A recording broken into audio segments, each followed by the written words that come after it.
Hi all, welcome to my presentation about remote manageability on ARM architecture-based platforms. I hope everybody's keep doing well and staying healthy. Myself, Prabin, and I'm working as software engineer in the open source software group at ARM, and I work for the software development of ARM's reference platforms such as ARM's infra reference platforms and ARM's NeoWorks reference platforms. That's all about myself.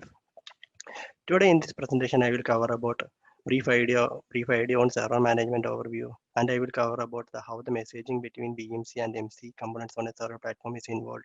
Then I will cover about the remote manageability aspects specifically for ARM architecture-based platforms. Then we will look about how we have implemented on ARM's reference platforms. Before going further, I will give a brief idea about what is remote management overview. Remote server management means a remote admin can query the status of a server platform such as power rail detailed sensor data, host CPU status, SMBIOS data, and raw server log access, etc. And also, a remote admin can perform various control operations such as he can perform host CPU restart or shutdown, or he can perform firmware upgrade or firmware deployment. Then I have pointed out the standards that govern the design of remote server management. Basically, there will be a DMTF standards that stand for Distributed Management Task Force that deliver the specifications to enable the remote server management on server platforms. DMTF defines specifications such as PMCI, Redfish, and IPMI. These IPMI and Redfish are the specifications that's basically needs for interconnecting a remote admin with the server platforms. Then this IPM is a legacy-based connection between a remote admin and a server platform, which is got replaced by Redfish because Redfish is purely platform agnostic and easy to use at the remote admin end. And this PMCI is a specification working group under DMTF that define the specifications for enabling the intercommunication between various components inside the server platforms. This include PLDM, MCTP, and NCSI specifications. On the figure right shows the various components on a server platforms to enable the remote server management. First of all, there will be a BMC that stands for base management controller. This is a front end component on any server platforms which is connected with the remote admin through a BMC out of band interface. This BMC out of band interface is a Redfish enabled interface so that remote admin can query the status of server platform through this BMC out of band of interface using Redfish or IPMI commands.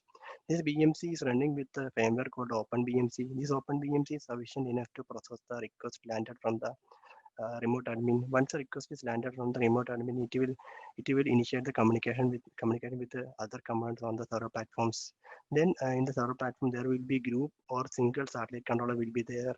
This satellite controller will be also known as management controller or MC. This is connected with the BMC through a BMC to MC interface. This is also known as sideband interface.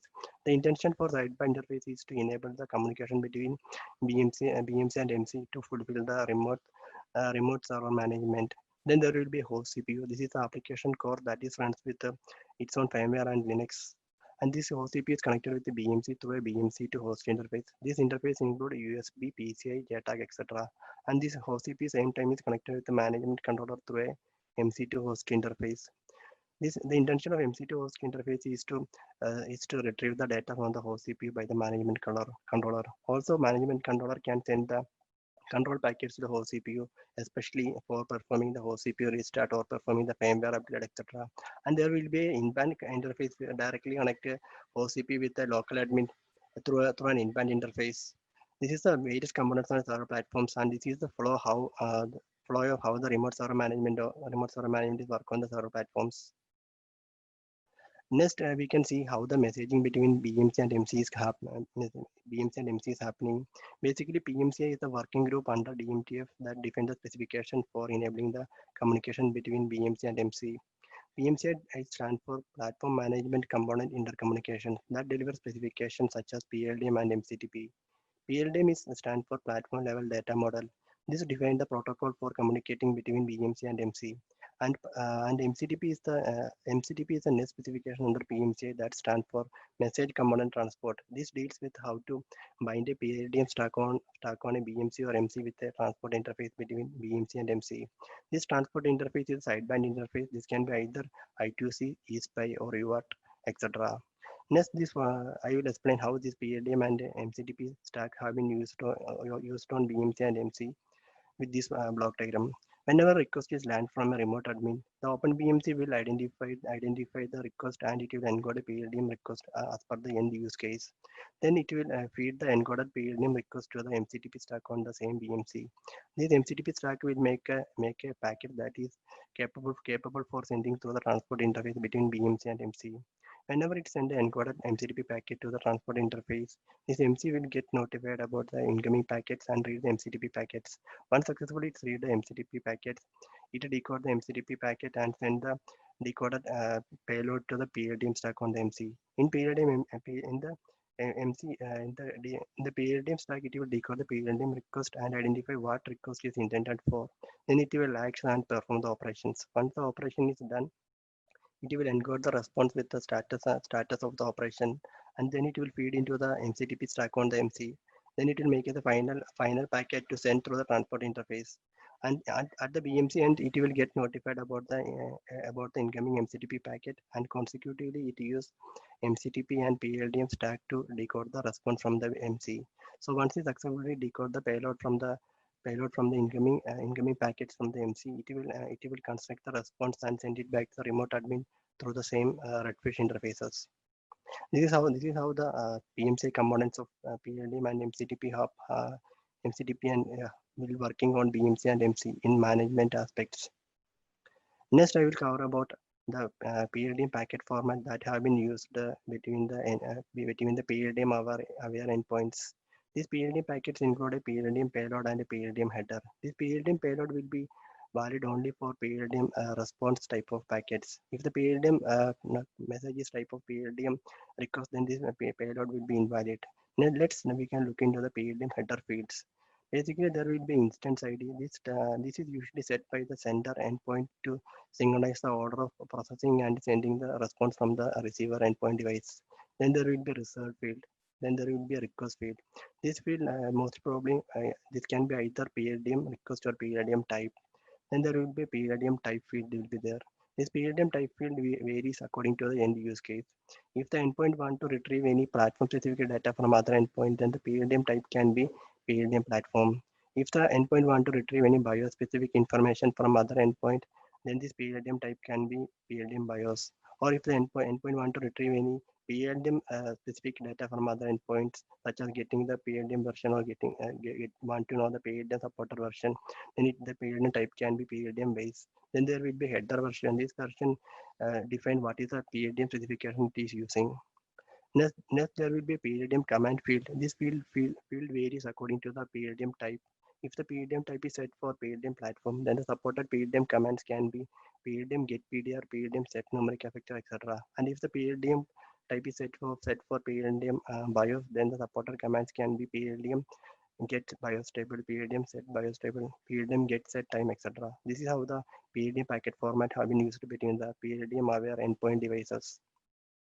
Next, similarly, we can see the MCTP packet format that have been used in between the MCTP aware endpoints. Basically, this MCTP message will include a MCTP header and MCTP payload. This MCTP payload will be taken as the encoded PLDM message passing from the PLDM stack on the endpoint. Then next we can look into the MCTP header field. Basically, there will be a framing flag that starts with the 0x0, 0x70. This is usually set by the sender endpoint devices. Then there will be protocol version. This defines the what version of protocol MCTP protocol it is using. For the initial version of MCTP specification, this will be set to value 0x0 by the sender device. Then there will be a byte count. This byte count is equal to the calculated size of this MCTP message. Then there will be a result field. After that, there will be a revision field. This revision field defines what is the MCTP version this particular endpoint device is following. For the specification DSP0236, then this value will be set to 001B. Then there will be a source destination and source endpoint. This basically each endpoints on a server platform will have assigned with an endpoint IDs to deliver a packet from correct source to correct destination.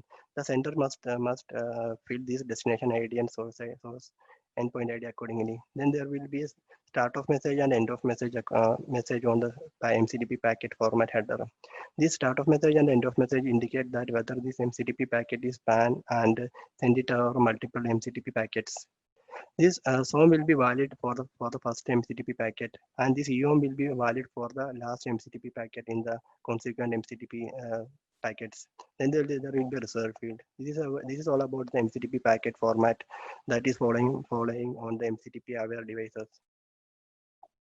Next, I will cover about how this PLDM and MCTP have been used on BMC and MC with an use case. So far, we have covered about the management components such as PLDM and MCTP to enable the intercommunication between BMC and MC. Now I'll explain how this BMC and MC is communicating with some use case. I have adapted an use case like a BMC is requesting a PLDM version from MC, and MC sending the PLDM version that it is using and send it back to the BMC. Both in this sequence diagram, both BMC and MC should be PLDM and MCTP aware device so that it can encode and decode the respective PLDM and MCTP packets. At start, this PLDM daemon module will encode the necessary headers for requesting the PLDM version. If you look into this box, it's setting the message type as PLDM request. Then it's setting the PLDM type as PLDM base. Then it will set the instance to synchronize the order. Then after that, it's setting the command field PLDM get version. After that, it packs the PLDM header and PLDM payload together, and this encoded PLDM request will send to the MCTP stack on the BMC. At the BMCTP side of the BMC, it again construct the MCTP header and fill with the source EID and destination EID for the BMC and MC. After that, it set the start of message and end of message according to the span of the MCTP packets. Then it will calculate and assign the byte count of the MCTP packets. Then after that, it will pack the MCTP payload that is the encoded PLDM message from the PLDM stack. Then it pack with the MCTP header from the previous stage. Once you successfully encode the MCTP packet, it sends the encoded MCTP packets to the MC through the transport interface. This transport interface can be either I2C, SPI, or UART. At the MC side, it will get notified about the incoming MCTP packets so that it will read completely and decode the MCTP packets. Okay, then once it's successfully decode the MCTP packet, it send the decoder MCTP message to the PLDM stack. Then in PLDM stack of the MC, it will decode the PLDM message. After that, it will identify its request for reading the PLDM version so that it takes the necessary operation such that it will construct a PLDM payload and assign with the PLDM version. Okay. Once it construct a PLDM payload with the PLDM version, it will construct the PLDM header with a respective data such as message type. It will assign message type to a PLDM response, and rest of the field will be same as that of the header field that is used in the PLDM request. Once this is not a packing of or encoding the PLDM message. Once you successfully encode the PLDM message, it sends the encoded PLDM message to the MCTP on the MC. At MCTP, it will encode the MCTP packet and make it is able to send to the transport interface. Then it will send through the transport interface and into the BMC. At BMC end, it will decode the MCTP payload and it will send the decoded MCTP payload to the PLDM. So at PLDM, it will decode the PLDM message to identify what response it is for and identify the instance ID and type and base commands so that it will identify this is the response corresponding to the previous PLDM request, and it will read the PLDM version to get the corresponding PLDM version used in the MC. Next, I will cover about management aspects, how it is implemented for the ARM architecture-based platforms. Basically, ARM have defined a standard called SPMR that stands for system-based manageability requirement. This defines what is the hardware and firmware requirement of ARM SOC to interface a BMC. And also it comprises DMTF standards such as PLDM, MCTP, and IPMA related specifications. And also this SPMR is combined in a way that the firmware runs on the ARM SOC should be should be able to handle the open source projects runs on the BMC. That can be either Open BMC or Open RMC.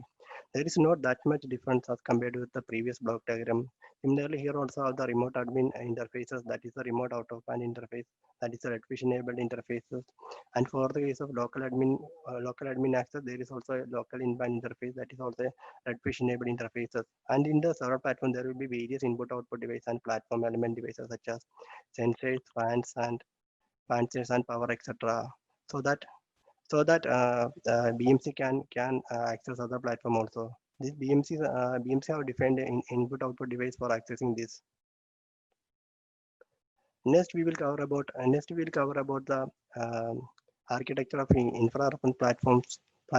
Basically, if you look in this block diagram, there will be application cores and SCP, MCP, and peripherals. These all are connected with the these all are interconnected with the interconnect component through an AXA for bus, and we can connect this BMC to MCP through sideband interface. This MCP is the in-bit satellite controller on the ARM SOCs, and this SCP is the system control processor that deals with the powering of other components on the ARM SOCs. This MCP is intended for handling the management packets sent from the BMC, so that this MCP and BMC are PLDM aware device, so that it will fulfill the requirement of remote server management. So if you look in the application core, this is a multi-core architecture. This is runs with its own firmware and OS. Then there will be a SCP. This is SCP. This is a Cortex M architecture that runs with its own SCP firmware. And for knowing about this SCP firmware RTOS, I have posted a link so that you can get a Linaro Connect tutorial for the same. And this MCP is the management control processor. That is also a Cortex M architecture that runs with the same SCP firmware RTOS. This is intended for interfacing with the BMC. So this we have so that this MCP and BMCs are PMCI combined device, so that it can decode and encode the PLDM and MCDP packets and take the necessary actions to enable the remote server management. Next, I will explain what we have implemented on infra open platforms. So far, we haven't. If you look in the previous block diagram, we have shown that we have connected a BMC with the MCP. So far, we haven't connected any BMC into the MCP. But what we have done is that we have verified the PLDM and MCDP messaging on MCP firmware by enabling a loopback method in the MCDP stack itself. So that and we have verified with an use case of accessing the PDR data repository. PDR is nothing but it's a one of the hardware inventories of a server platform that includes the sensor details and other monitored and entity elements on a server platforms. Okay, next we can see how we have implemented this POC on ARM reference platforms such as ARM infra platforms. So to do this POC on MCP firmware, we have integrated PDR module. Then we have integrated PLDM daemon module and libPLDM daemon module.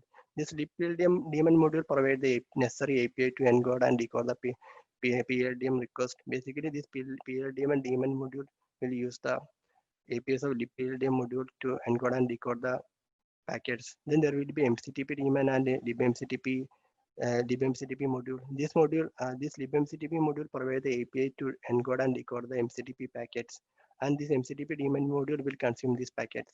So whenever MCP boots completely, this PDR module will take the action to set up the PDR repository. Once it's set up the PDR repository, it has posed the interfaces to other modules, so that other module can consume this interface to read the PDR repository. After that, we are creating a PLDM request for reading the PDR repository at PLDM and daemon with the help of libPLDM module. Once it successfully encode the PLDM request, it's creating an event targeted to the MCTP daemon module. At MCTP daemon module, it will get notified and read the PLDM packet from the PLDM daemon module through the event parameters. Once it successfully read the PLDM and daemon packets, it's encode the PLDM message and make it as send through the it's able to send through the transport interface. But in our case, there is no transport interface. But what we have done is that we have created an event targeted to the MCTP module itself, so that it will send the MCTP packet to the MCTP daemon module through the loopback method. so that at the end of loopback, it will the MCTP daemon module will get notified about the incoming MCTP packet, so that with the help of libmctp module, it will decode the complete MCTP packets and it will extract the payload. Once it successfully read the payload, that payload is equivalent to the PLDM request. So it will create an event targeted to the PLDM and daemon module and passing in the event parameters as the MCTP payload. And PLDM and daemon module will read the packet from MCTP daemon module and it will decode this PLD message with the help of PLDM module. Once it decode the PLD message, it will identify that this is a request for reading the PDR repository, so that it will use the APIs of PDR module to read the PDR repository, and it will construct the payload with this PDR data. Then it will encode the PLDM response with the help of PLDM module, and same event method is used to send the data to MCTP daemon module, and this the MCTP module will encode this MCTP response with the help of libmctp module, and again it will create same event targeted to MCTP daemon module to create the loopback method, so that it will read the MCTP response. Then after that, it will decode the MCTP response with the help of libmctp module and read the payload and target an event, create an event targeted to PLDM and daemon module. At the event function of PLDM and daemon module, it read the parameters from the MCTP daemon module, that is the decoded MCTP payload that is correspond to the PLDM response, so that it will decode that PLDM response with the help of the PLDM module, and after that it will check the header field, and it will identify that this is a PLDM response corresponding to the previous PLDM request sent from this module, and take the PLDM payload to get the PDR data. So this is how we have implemented the PLDM and MCTP communication on MCP firmware in a loopback method. So this is all about my presentation about remote server management on ARM architecture based platforms. So any suggestions, feedback, or any idea as an extension to this POC would be really appreciated.